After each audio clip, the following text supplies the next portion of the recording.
instructions to start the grand finals. Just want to check if OG is here. Opening government. Yeah, sorry, Maya. Yeah. Cool. Great. Opening opposition. Yeah, open up. Great. Closing government. CG is here. And closing opposition.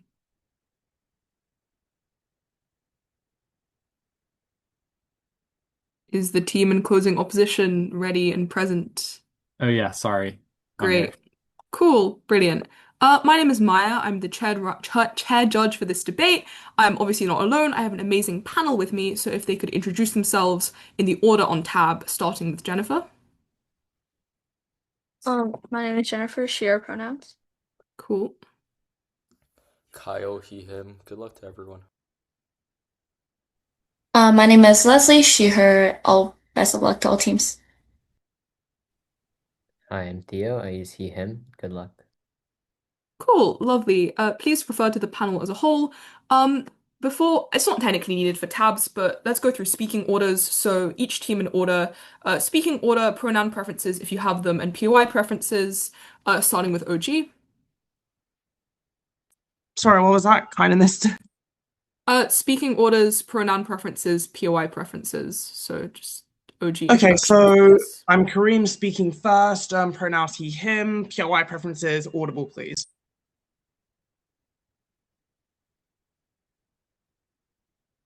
Did that not come No, across? yep, just need Deputy Prime Minister.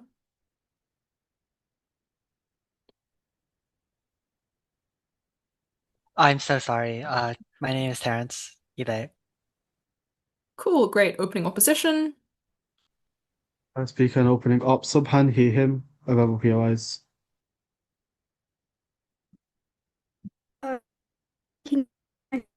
She, her, Great. Closing POIs. closing government. Speaking first on closing government, Micah Sun, he, him pronouns, verbal POIs. Speaking second, Sophie, she, her pronouns, and also verbal POIs. And finally, closing opposition. Hi, Stephen, he, him, verbal POIs, speaking both. Cool. Obviously, if you guys are here, you all know the rules of BP debating. Keep your speeches to 5 minutes with 15-second grace time. Protected time is up to the first minute and after the fourth minute. If you're an observer, please keep your camera and microphone off just to not disturb the round and avoid placing too much spam in chat because it might disturb people with chat POI preferences. Without further ado, I'd like to welcome Prime Minister to open the debate on the motion. This House prefers a world with a personal attribute trading market. Hear, hear. Okay, before I start properly, I just want to, give Terrence some credit here. It's been absolutely wonderful to, debate with you. Thank you for this opportunity. I think we've done greatly today. Just think that's worthy of saying. Also, thank you to the CA team for making this truly a glorious Sunday. I don't think I've had many Sundays quite like this one. Thank you so very much. Without further ado, I'm going to be starting my speech in 3, 2, and 1. Panel, first some framing on how this actually works and how this looks. The first thing is that this world is likely heavily regulated. Put this into 2 sections. First, this probably is likely heavily regulated a little bit like how organ markets work, where they exist and are heavily well regulated. We think a similar process probably exists here. Why? Because selling your personal attributes radically changes who you are. It is sometimes that you might not be able to easily fix this. We think that for people to buy into this, there has to be a heavy regulation similar to the one there. We also think this is the likeliest one on face to happen. The second thing is the legal process is likely non-trivial even if the transaction costs are 0. What does this mean? A, when selling or loading your personal attributes, there will likely need to be a detailed contract and witnesses to the signing. This ensures that these transactions are done legitimately. But second, regarding near 0 transaction costs, we imagine that the costs are near 0 monetarily, in terms of time and in terms of effort. The actual process of selling one's attributes will be relatively trivial because of this. But third, on framing, what do we actually selling. We are selling your intelligence as a full package. We think it is wrong and uncharitable to say that you are able to sell 10% of your intelligence, because as per the info slide, you are selling aspects of your personality, parts of aspects of your personality. Before I proceed, does anyone have any POCs? Yeah. Sure. Obviously, okay, in the status quo, organ selling is not a market. This is a market. Organ selling is illegal. It can't be sold. Right. Just in the general interest of clearing that up, we say that the regulation process is similar in this respect, and where there are markets, there are probably this type of regulation. Organ markets are just the intuition pump. Without any further ado, first part of the argument, the principle of autonomy. Now, creating this market increases people's autonomy insofar as they are allowed to actually have this opportunity. They are principally allowed to sell off their aspects of their intelligence should they want to do this. When people opt into these things as well, know that they are accepting the potential harm.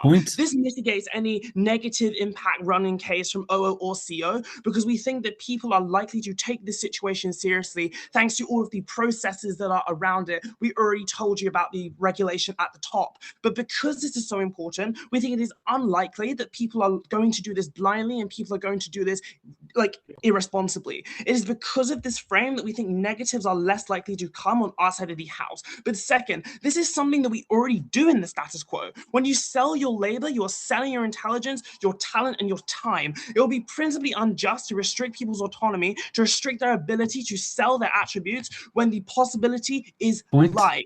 We once declined, when we once thought of an internet access as a luxury, but now we think of it as a right. The intuition pump here is simple. For someone to not have access to the internet, to a search engine, or to a networking app, this deprives them of the basic facet of modern life. It may not seem to us, but if the possibility were live, the inability to sell on attributes would be seen as a great deprivation. The same deprivation kind of seen as we see the inability of work, which is really, when you look at it, just the inability to sell one's time, effort, and intelligence. If we already see this as a great deprivation, it is likely in this world we see this the same.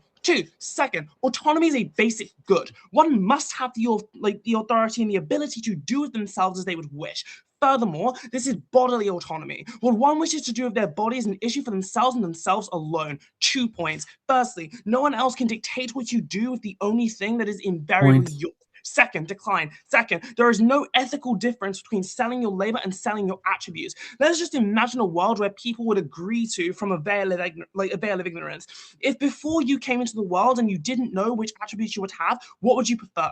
Obviously, you prefer to be allowed to buy in someone's intelligence and comedy, etc. But second, the world just becomes better. Second point, world becomes better. We're not always making the most of our personal attributions. Oftentimes, for example, people take vacations for weeks to months at a time. People are not in need of their personal attributes like intelligence. Imagine the world's foremost researcher learning their intelligence from the hours of 5 p.m. to 9 a.m. We would instantly more than double the productivity of the smartest people who exist. Doubling the number of extremely intelligent people is incredibly useful. 2 ways. Firstly, people learn much quicker. Being able to record it was like to be intelligent would in itself help you grasp concept. Your brain is an incredible pattern recognition machine, and it's likely to work this way. Second, suppose that someone could sell their comedic sense. For example, I'm not always using my intelligence. For example, while I rest or while I'm scrolling Instagram Reels, if I could during that time sell my attention and I could, have this freedom to sell it principally as I should, this is a benefit. For these reasons, proud to propose.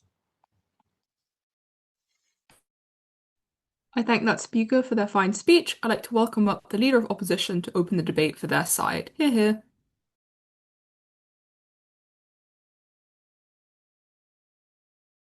Just give me a sec.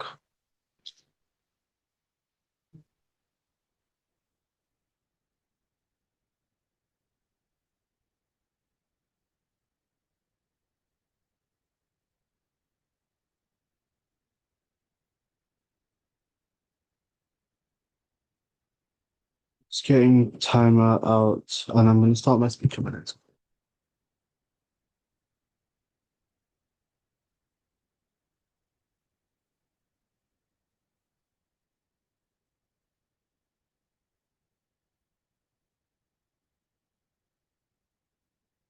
The motion assumes transaction costs are near zero. It says nothing about the cost of selling the part of yourself that knows that this is a terrible idea and could not be prouder to oppose.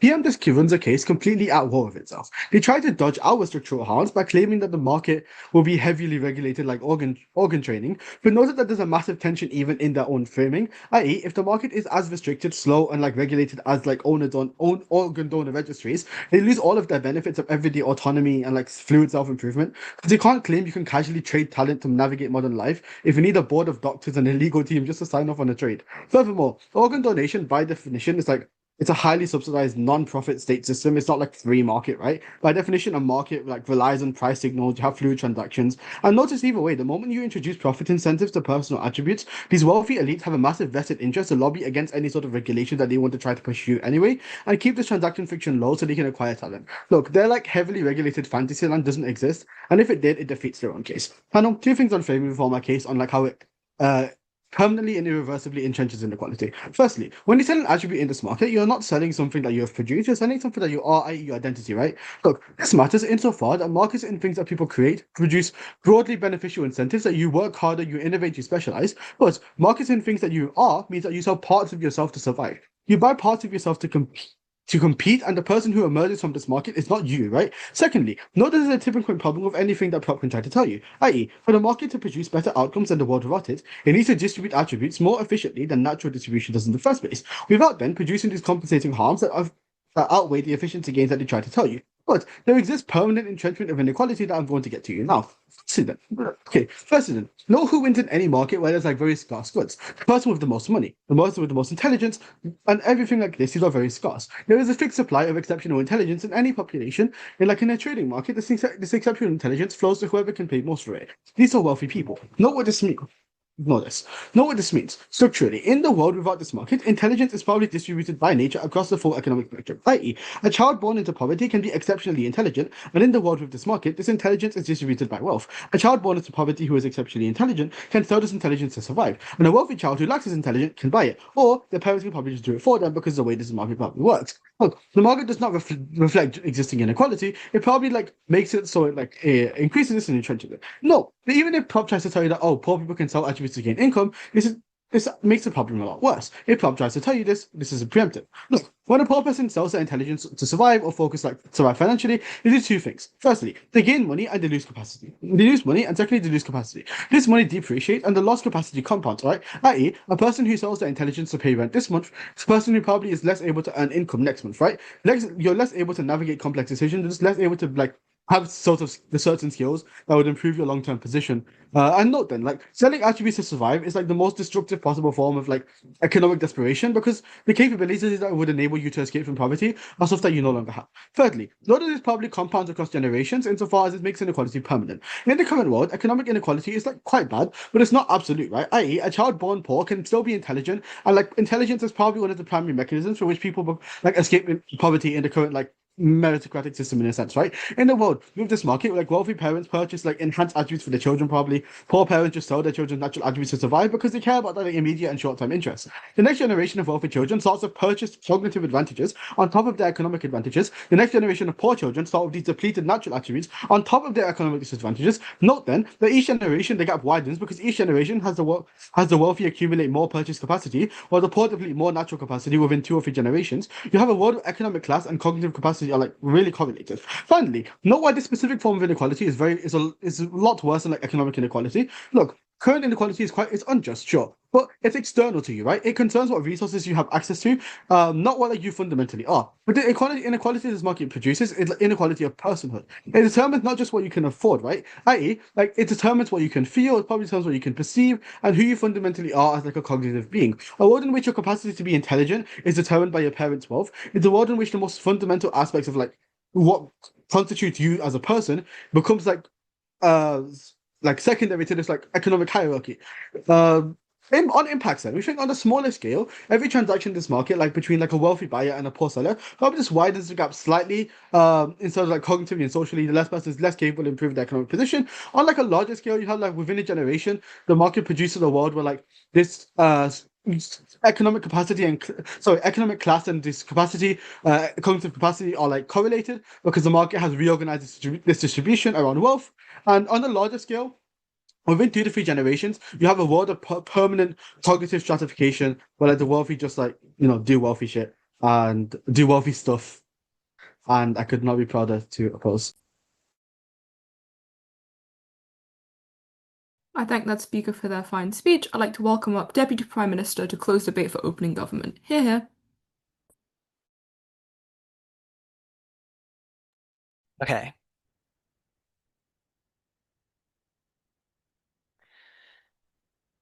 Time starts in 3. Oh, wait, hold on. I want to record my speech, if that's possible. I'd like to remind everyone that speeches finish at 5 minutes 15. I will not be tracking after what you say at 5 minutes 15, so try not to run arguments after that time. With that being said, could I welcome up Deputy Leader of Opposition to close the debate for top half as a whole? Hear, hear. Okay, thank you. Just starting on my next word.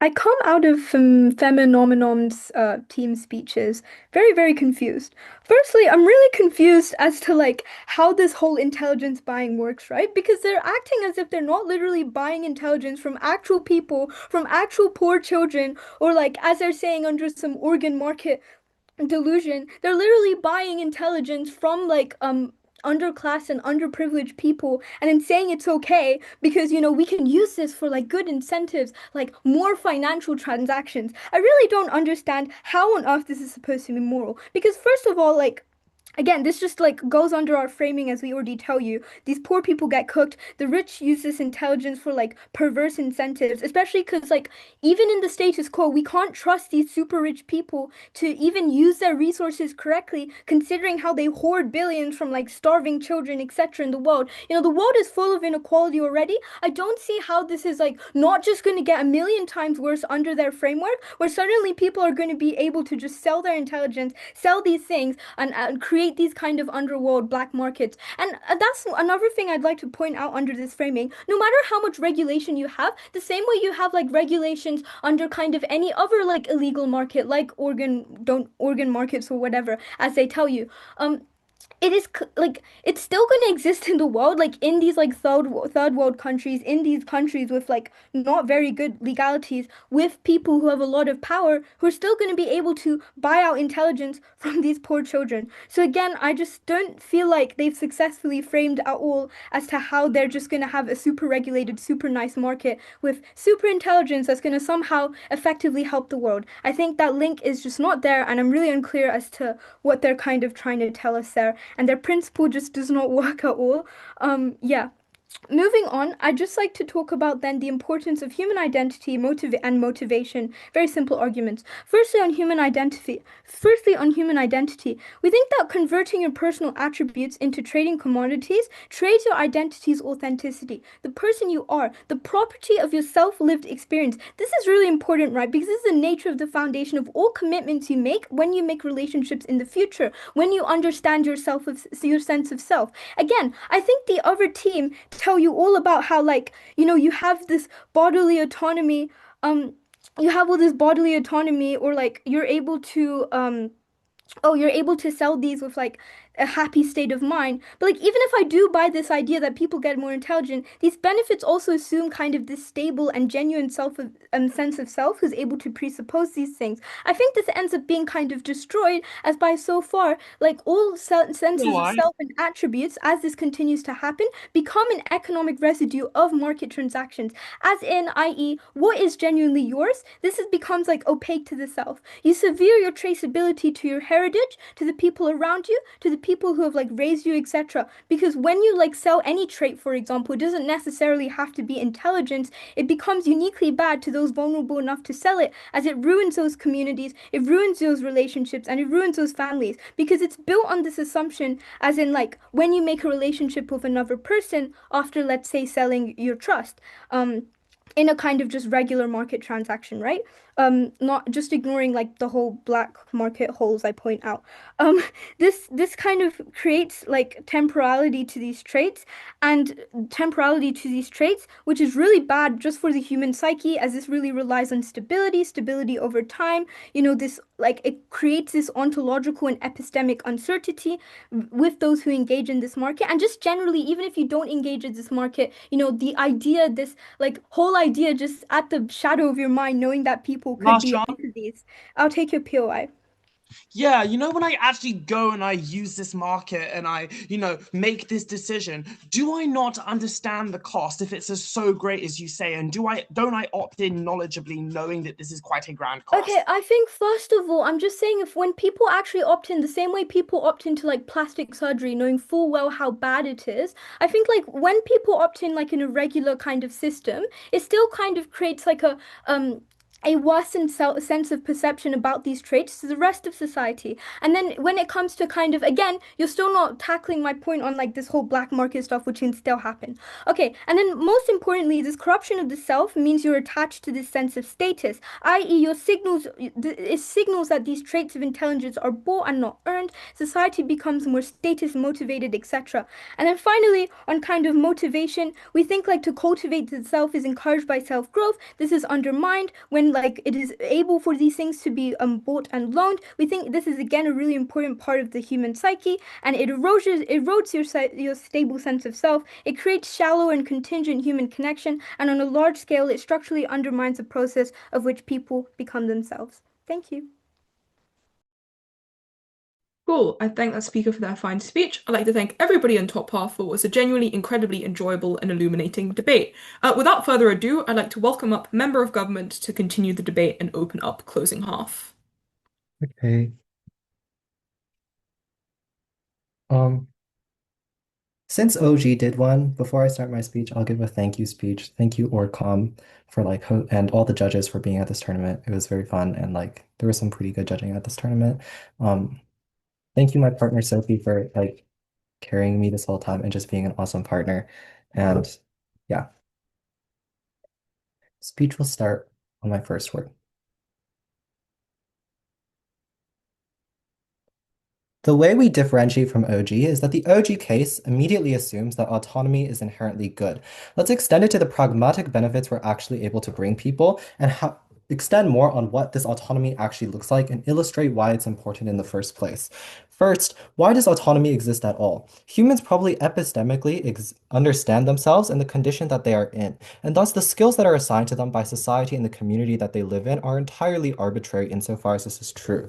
So you do not have the autonomy to optimize for yourself and the environment that you were placed in. And so you never receive this full ability to control the amount of autonomy that you actually have. The second, why is this unlikely to be used irresponsibly or abusively or in a way that actively undermines the people? We tell you that because of evolutionary incentives, humans are risk-averse creatures who generally avoid doing things that would be harmful towards them. And so our knowledge of the skills needed for the industries that we desire to work in or the skills that we desire to have is generally going to be personalized to the ideas that we want to optimize for ourselves. And so it's unlikely to be used in a way that these markets are unlikely to be used in a way that is significantly irresponsible. Point. Actually give people autonomy then. First, we give people the ability to change community instilled or biological factors that will never suit your life as much as the individual who knows themselves can. Ultimately, the ability for you to understand yourself is bigger than the ability for your genetics to understand yourself, or the people around you, or the schools in which you we're taught. Nobody truly understands the skills that you want or the dreams that you have better than you can yourself. Ultimately, the fact that these were arbitrary in the first place,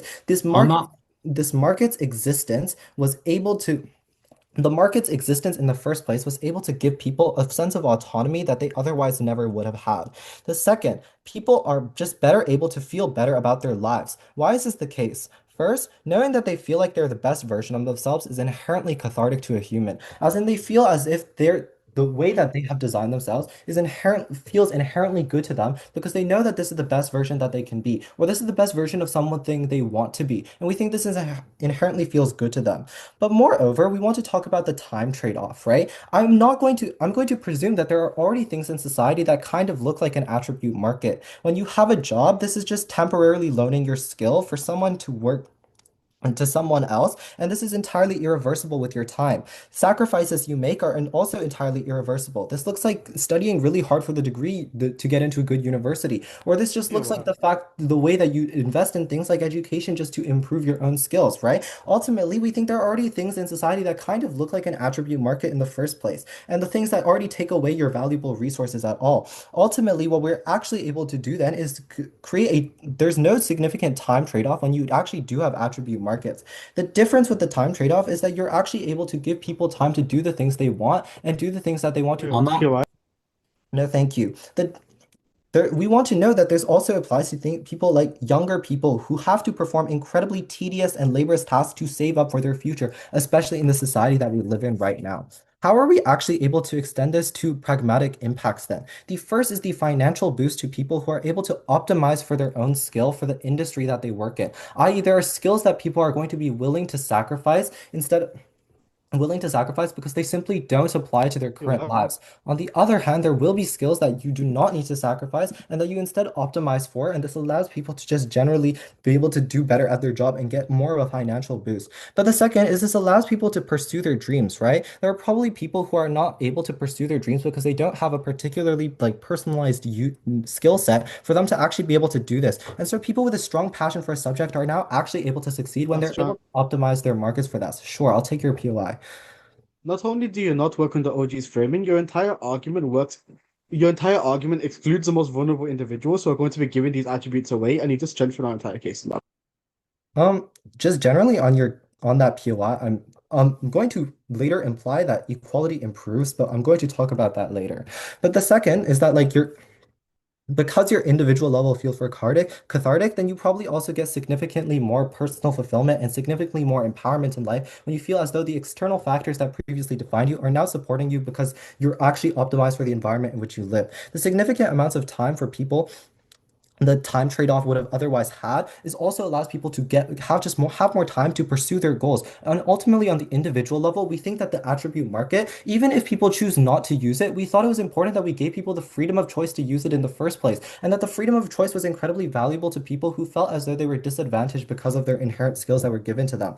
But also on the societal level, this probably increases the collective productivity, right? When people are actually able to do the things that they enjoy and optimize into doing those things, communities are able to get more done. And a lot of people work purely for subsistence instead of doing things that they actually dream of their ability to do, or the fact that they are never able to self-improve because of the structural barriers that they're put in, and thus they're able to get more just like structure.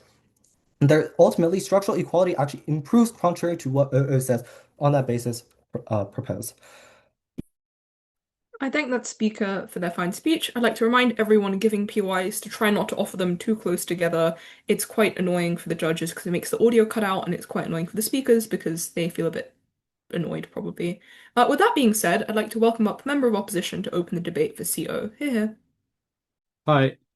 Can I be heard? Great.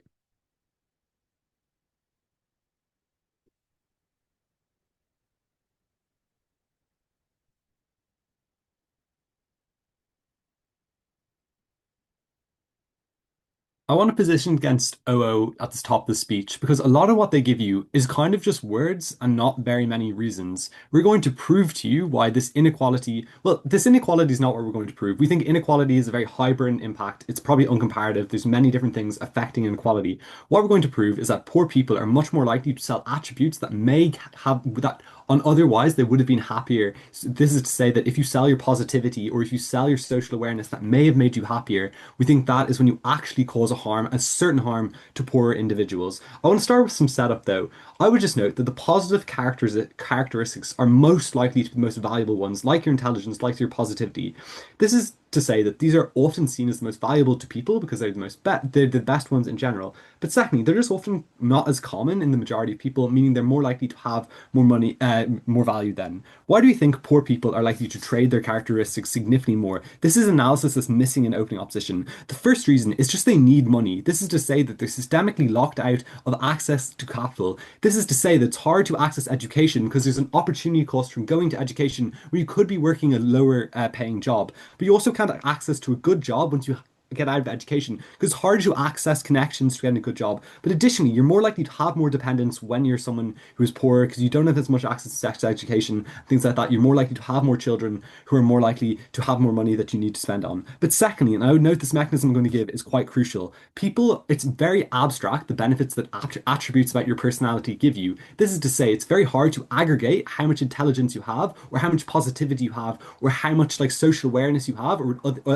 any other type of your attribute. But what is certain is you getting money for those attributes. What is most beneficial to you and most certain that will give you a benefit, i.e., giving you money, and that is what you're most likely to sell there. So I think you're much more likely to. This engages what we get from OG when they say that people probably won't sell it that much because they care about their attributes and things like this, but they much more care about their money because it's hard to understand how valuable their attributes are to them. But thirdly, I would just note it's likely to be marketed in a way because this is like a market. There's more likely to be other actors who are influencing people. So maybe there's advertisement saying that maybe you should sell your attributes and things like this to other people. Richer people who want these attributes have a huge incentive to do this. They have a huge amount of money, right? Have the capacity to do this. Why is this so awful? The first reason here is just the only thing that cannot be taken away from you is often these things. This is to say that even if you're poor on our side of the house and you are existing in system inequality, you can still be positive. Yeah, you can why? still have a level of social awareness. You can still be intelligent and things like this. These are things that are most important to you.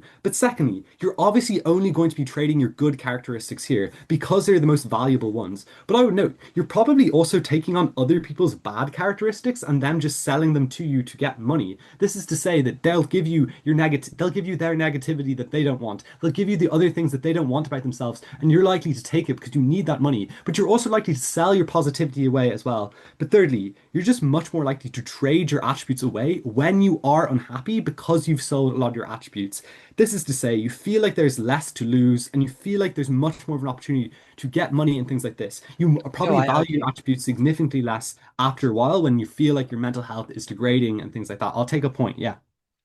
First, you can loan it first and see how it feels. Second, after you sell your attribute, you can buy it back on the market. Third, advice will be given. People will talk about their regret and whatnot. And finally, who are you to say that how they should exercise their autonomy? If they would have them rather have the money to help fund their child's college fund. Okay. Don't care about the autonomy stuff. You're coerced into selling this because you can't aggregate how much your attribute is worth. That's coercion. We're able to flip your principle because it's not actually attributing your autonomy. But then like also, like I give you mechanisms on why the money is the most important incentive for you to have here.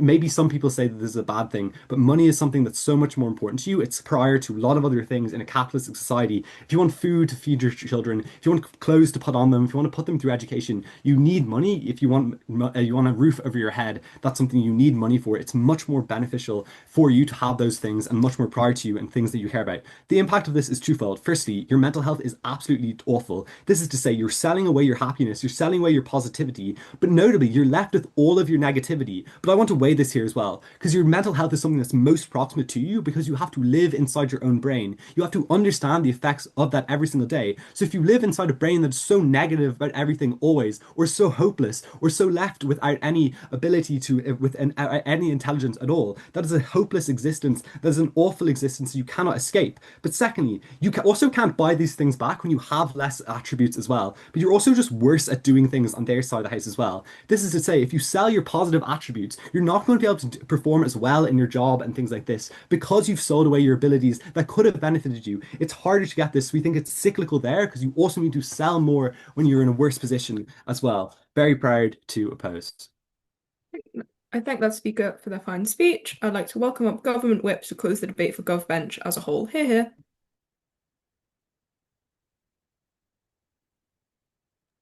My speech will begin on my first word.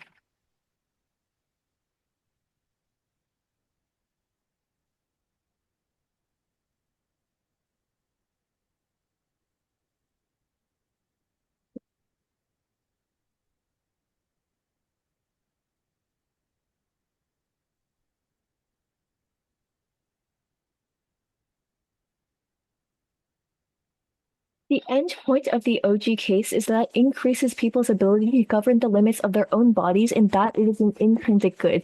The issue with this is, firstly, the degree to which this improves agency in the world meaningfully is unclear.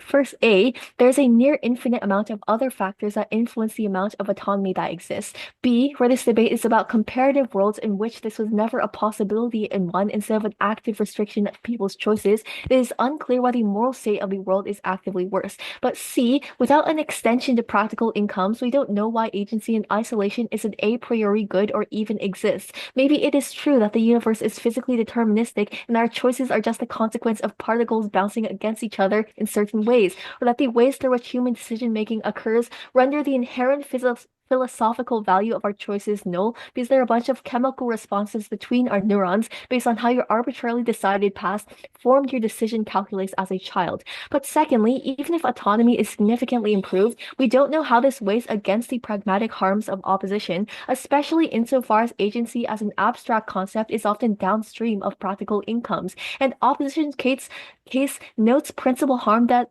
accrue to future individuals who cannot autonomously opt into or out of the imbalance of certain skills or maybe the economic circumstances that they have. This is why it is so strategically important that the CG extension extends the benefits of autonomy to materially improving people's quality of life because it accompanies practical benefits that we think are most valuable to consider or the most valuable metric of consideration in the decision affecting every person on the planet. Because utility as a metric is based on the universal experiences of happiness and pain rather than subjective individual intuitions that we don't know how to impartially compare or trade off. The reason that this is utile is that it allows people to personalize themselves according to their environment and aspirations. People have the greatest epistemic access to how they themselves should optimize their lives to adapt to their own circumstances or the life aspirations that they want to work toward. I'll take a PY later. Where this market exists, they have the most agency to exercise this knowledge by selectively evaluating which skills are the most useful for the life they want to work toward or are currently in, and which skills are least useful to them as individuals and for which the trade-off for money would be good. On the comparative, these skills and personalities that people have are largely arbitrary, either because they're randomly assigned through the lottery of birth or because they're determinative of the environment in which they are raised, like through the habits that the people around them instilled into them as children or the kinds of practice they were exposed to. This is unlikely to be as accurate and beneficial to people's lives because third-party actors and communities, A, have less epistemic capacity to understand an individual's personal career aspirations or desires, and B, are also as a whole less likely to be flexible and responsive to the incentives of one individual and are likely to form their skills or personalities in worse and less optimal ways. I'll take opening. The poor need a lot of money. These probably cost a lot of money. They're not going to put too much rational thinking into what exactly they want to become in the future when they can solve the short-term poverty stuff. Okay, I think I'm going to address this later in my speech. What this looks like is basically if someone is in a career as an engineer or knows that they want to dedicate their lives to aspiring to that, they can optimize for these skills that are going to best allow them to live that kind of life. The implication of this and how it implicitly engages with opposition bench is that people are unlikely to make choices that prevent them from profiting in the future and locking them into poverty. We understand that not every skill is economically necessary for each individual's life, and people have the greatest capacity and incentive to selectively select and sell traits that optimize for their current careers or industries. And because of risk aversion, they're only likely to sell minimally. And at worst, even if you don't buy this, the harms are reversible, where if they regret this in the future, they can just loan their trait or buy their traits back. I want to flag at the end that this also engages directly with the opposition case on economic inequality. Equality improves because for the poorest people and in the global south, they are unable to improve their social economic status because a lot of the time they spend is simply working toward the perpetual treadmill of subsistence, like making enough money or product to feed yourself at the lowest baseline. This is harmful because it basically sucks up their time and energy and deprives them of opportunity to seek their passions or self-improve. Because subsistence is a treadmill, it doesn't compound and it doesn't benefit them, which note is in many cases exponentially harmful because the benefits of self-improvement, of starting a business, or maybe like getting an education can compound over time. There are things that you can't access if you're currently preoccupied with subsistence. And the poorest class of people, the most vulnerable individuals in the world, are often trapped in cycles of debt when they can't immediately repay what they borrowed, which means we can at least access these benefits proposed. Cool. I thank that speaker for a very fine speech. I'd like to welcome up Opposition Whip to close the debate for Oct Bench and close the debate as a whole. Hear, hear.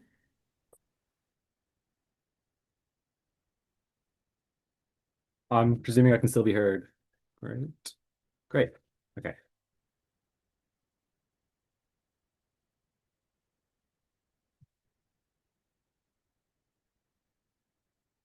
Okay. Firstly, weighing over opening opposition.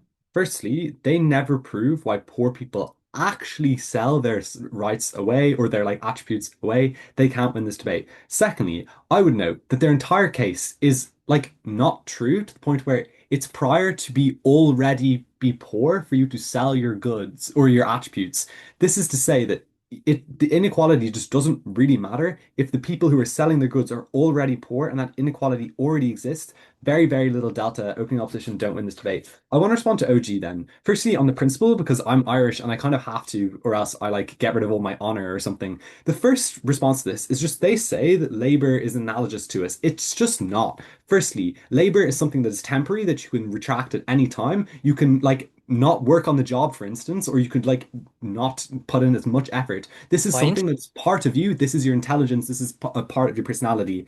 But additionally, labor is something that you do, not something that is you. Labor is something that you externalize, not something that is you. It is not analogous, and you can't claim that it's something that is good. But secondly, we already stop people from harming themselves in ways that or doing things that might harm them, i.e., we don't let people under 18 drink or things like this. We don't let people like do things that could harm them in instances. We think it's principally legitimate. But thirdly, we're just able to flip their impact very easily. This is to say that we prove to you that you are coerced in the instances where you're selling your attributes away. This is to say that if you don't understand something or you don't understand the effect of how much your attribute will like harm you, you cannot consent to selling that attribute away. This is to say that if you okay, like the intuition pump for this is that obviously if an old lady gets scammed and doesn't understand what she's actually giving away, that is something that Point of she doesn't information. consent to. You don't consent to selling something away. If you can't understand the value of an attribute that you have or a personality trait, because you cannot aggregate a personality trait, it is simply impossible. The only way their principle works is if you can aggregate a personality trait, and if you're always going to be aware of how that works, and if there's no other external factors influencing you and how it's coerced. Because I think we actually get the impact of instrumentalization on our side of the house when you have people who are coerced, because we think people are a means to their own ends and not a means to someone else's ends. This is to say that you treat people as tools on their side of the house, getting rid of what it means to be something that means there to be human dignity. That's a logical harm there as well. So we think their principle is just very, very clearly flipped. I want to respond to their practical here, where they say that intelligent people are going to get really, really, really intelligent. Panel, like just no, like look, it's at the very least uncomparative. You can have multiple different scientists working together, and that hasn't really advanced us to a great degree as much. I just don't really buy it. But I want to respond to what they say on the POI here. They say that you were educated on this and you're not likely to make bad decisions here. Three response to this. Firstly, there's no incentive for people to educate you on this. This is to say the people with the most power and the most capital and the most influence are those who want you to sell your goods away. The people who own the media, the people who run all of it, want you to make sure that you are able to sell POI. your attributes away. Because these are the people who are buying your attributes, who want to be more happy, who want to have more intelligence and things like this. It doesn't matter. Secondly, you obviously cannot buy it back to the point where it's cyclical. So if you sell your attributes away, maybe you have some more money, but that money gets spent. You spend it on other things as well, so you can't buy it back because you've less capital in the future. So I don't think you can just reverse this like they say you can. But thirdly, at the very least, this is parallel analysis they give in the 4-point POI. At the very, like, come on, money is the most important thing and most proximate to people and is most concrete to people. We weigh explaining why this analysis is much more POI. important than the analysis they give. No, actually, yeah, I will take it.